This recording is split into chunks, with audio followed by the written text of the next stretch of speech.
I mean, hey, if you're the biggest Hans Zimmer fan, then go check out Kung Fu Panda. I'm sure you'll have one hell of a time.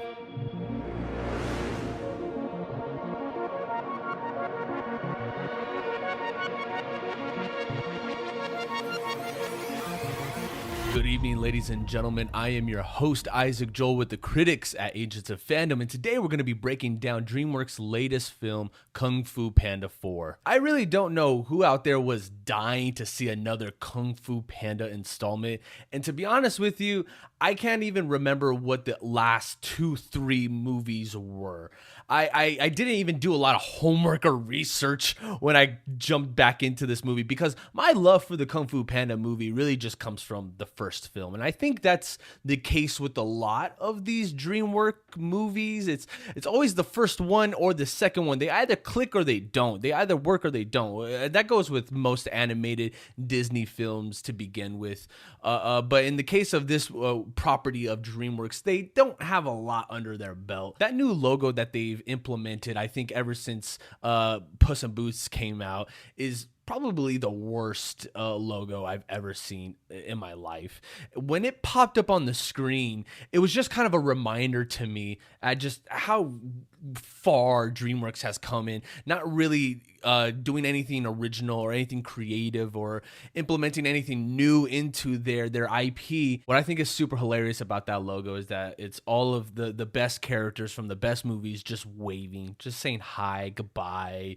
It's probably the most cliche intro ever invented. I think like a 5-year-old came up with that. That had to have been an intern's niece's or nephew's idea when they came in for, take your child to work day, and they were like, oh, you should do a logo where you just put all the characters in like the Marvel, and they thought, oh, that's genius.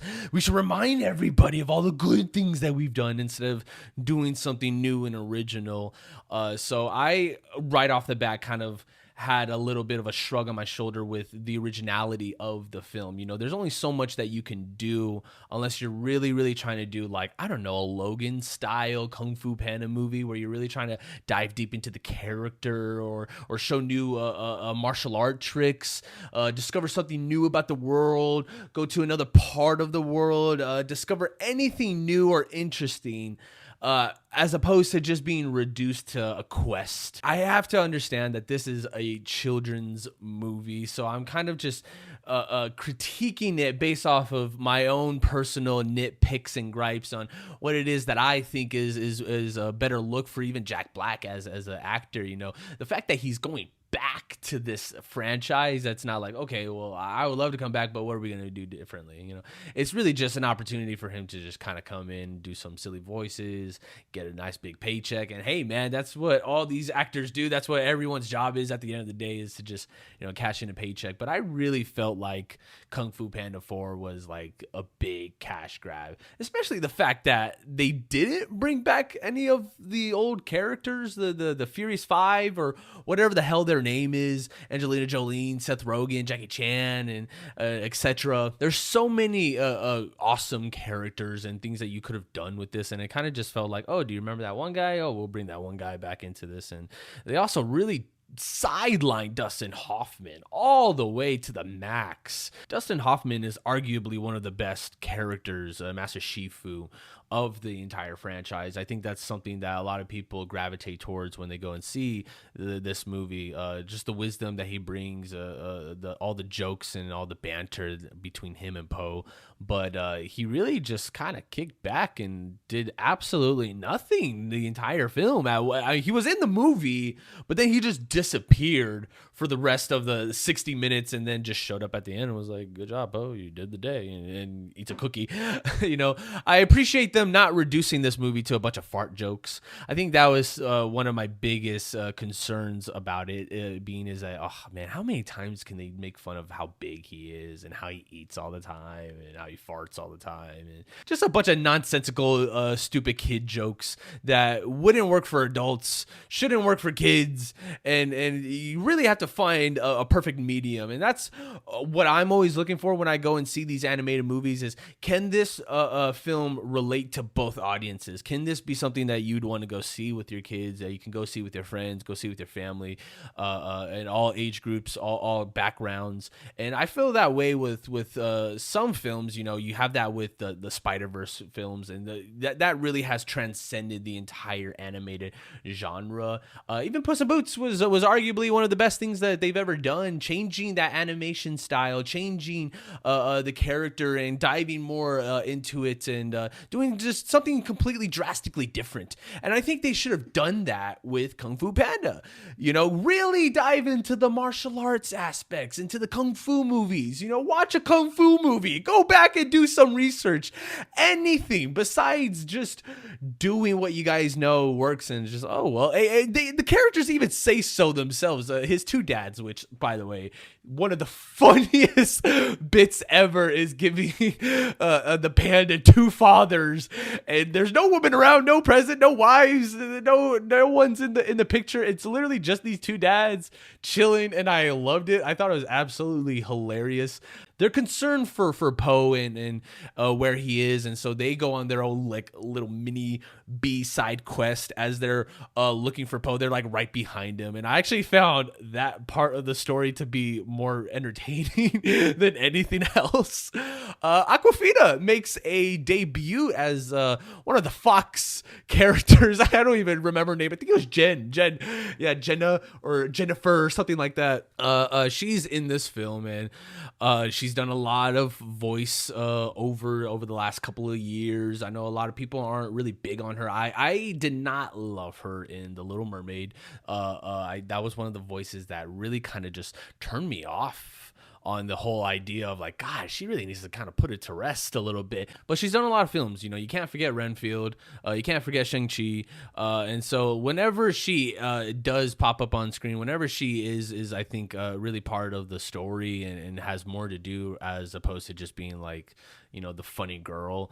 That's where I'm kind of like looped more into her, and I really draw towards that. And I thought she actually was one of the best things in the film. Yet somehow it still gave me like those Zootopia vibes, like Sing Sing or whatever the hell that movie is. The animation looks amazing. Don't get me wrong. It looks really good. Visually, they're not doing that much anything different with it, as opposed to the villain, Viola Davis as the Chameleon. And literally, she's called the Chameleon. Everyone refers to her as the Chameleon. Please, Mrs. the Chameleon. I thought that was one of the most funny bits about it. I didn't realize till halfway through the movie, or when the credits were rolling, that it said Viola Davis, that she was the Chameleon. I was, again, didn't do much research. I kind of I was hoping when I walked out of the movie, I'd be surprised. I'd be shocked. I'm like, wow, Kung Fu Panda, they still got it. They brought it back. They still, have that energy with it, but this doesn't really feel like there's a lot to talk about. There's a lot to revisit with. So unfortunately, I was a little disappointed with this film. Doesn't mean I didn't have a good time. I had a lot of laughs. I had a real entertaining time watching this movie. I would recommend that you guys go check this movie out. If you guys got 6-year-olds and kids, they'll definitely shut the hell up for a little bit, and be sure to get like the little panda bowl. They have these popcorn buckets that looks like Po, and it's like just his belly, and you could put like a little bit of popcorn in there. And I think it was like $20. I was real tempted to get it, but it was like real tiny, and I couldn't justify the purchase really, And I love when we go to these screeners to get immersed into the whole experience. They had people come out dressed up, and they put on like a little performance before the movie. I thought that was really fun and really interesting.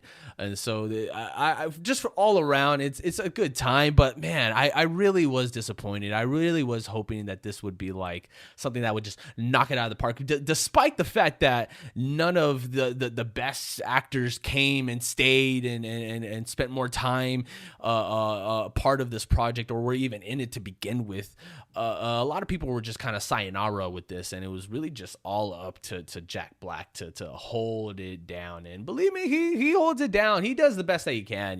He was one of the best parts of Super Mario. I hate to kind of bring that into this, but his Bowser, the Peaches song, that was like a whole cultural phenomenon, and I really loved what that movie did. I even have that on Steelbook, I believe, and so I kind of was hoping that this would be like a return to the franchise. Like, oh dang, like they still got it, but really they don't got it. That's what I said at the beginning. I really don't know who out there was like, you know what, we should do again, another Kung Fu Panda. Like, there was nothing, no questions were ever left unanswered. I would like to point out that Bryan Cranston is a good addition to the whole franchise. He's one of the best voices in it. He really brings a lot of bravado. He knows what he's part of and what he's in, and so I think he's always having a good time when he's on screen or when he does whatever kind of role. I just recently saw Argyle, and I know that movie honestly was really, really freaking mid to begin with, but still had a good time because, Bryan Cranston, anytime he's a villain, the good guy, I think this was a different role for him. So him, doing these children's movies, animations is fun. It's good for his IMDb page, it's good for the trivia. But other than that, there's just not a whole lot for me to walk away with. A couple days ago, Jack Black had posted on his Instagram or TikTok a cover to the Britney Spears song, Hit Me Baby One More Time. And I did not realize that was actually going to be part of the end credits for this film. So that was a nice little treat when you stick around and listen to it. The song's not even out yet. It's not on iTunes or YouTube or Spotify. So I'm kind of waiting. Hopefully any day now, or when the movie does release, they will release that cover of the song, because that was one of the most fun things I think about the movie. Are they going to make another one? I really think the only reason the studio makes these films is because how adorable Poe is, and I'll give you that. He's a big fluffy dude. I'm sure they sell a lot of merchandise anytime they make these films, but I really would love and appreciate if they spent more time on the script. I think there should have been a lot more hype around the fact that Kung Fu Panda 4 was coming out. I just think that this was kind of a missed opportunity to go all the way, because even the poster and the banner is really simple. It's not one of those posters that has like 10 characters on there in a giant location. It's kind of nothing. It's just him posing and then some weird abstract thing in the background. It really feels like little to no thought was put in the marketing of the film, in the promotions of it, or just anything to begin with. I think one of my favorite promos back when I think Kung Fu Panda, Tropic Thunder, and Iron Man came out, I think you guys know where I'm going with this, was during that MTV Movie Awards promo where they all like came together. It was like Ben Stiller, Robert Downey Jr., and Jack Black, and they were literally like cross-promoting all these films, and it was the most hilarious thing ever. I wish Jack Black had done something like that with Kung Fu Panda. I really heard absolutely nothing about this film until I walked into the theater, and I was like, okay, I'm here now. Let's see where this goes. And don't get me wrong, I was excited. I'm always excited to walk in the theater and see something new. However, I do have these concerns whenever the film initially starts, and the villain is kind of introduced within 30 seconds and lights the whole place on fire and gives away their motivations immediately. It kind of feels like there's little to no character arc or development that's going to happen. I think I was out of that theater within like an hour and 20. It was probably one of the shortest movies I've seen this year so far. So that's got something to say. I would have been down to watch a whole 2-hour Kung Fu Panda movie if it was visually stunning and epic, and the score. Wait a second. Did I forget to mention that Hans Zimmer did the score to this film? Not only is he out here doing Dune Part 2, a masterpiece of a film, but he's also out here doing Kung Fu Panda 4. So, I mean, hey, if you're the biggest Hans Zimmer fan, then go check out Kung Fu Panda. I'm sure you'll have one hell of a time. I'll give this movie like a solid B-. It's too short. There's not a lot of thought put into it, but for what's there, it's a good, decent time. No, I don't want to give it like a C or a D or an F and say it was like the worst animated movie ever, or I just was rolling my eyes the whole time. I did enjoy myself. I had a couple of laughs here and there, but other than that, it's really not that memorable. Be sure to have a couple of margaritas before you go in, and I think you'll have even more of a fun time. Kung Fu Panda 4 hits theaters this weekend. Do you have plans on checking it out? Let me know in the comments below, or you can tweet at me at It's Isaac Joel. Let me know your thoughts. If you thought it was visually amazing, if you thought it was hilarious, if you thought it was one of the best movies out of the entire saga.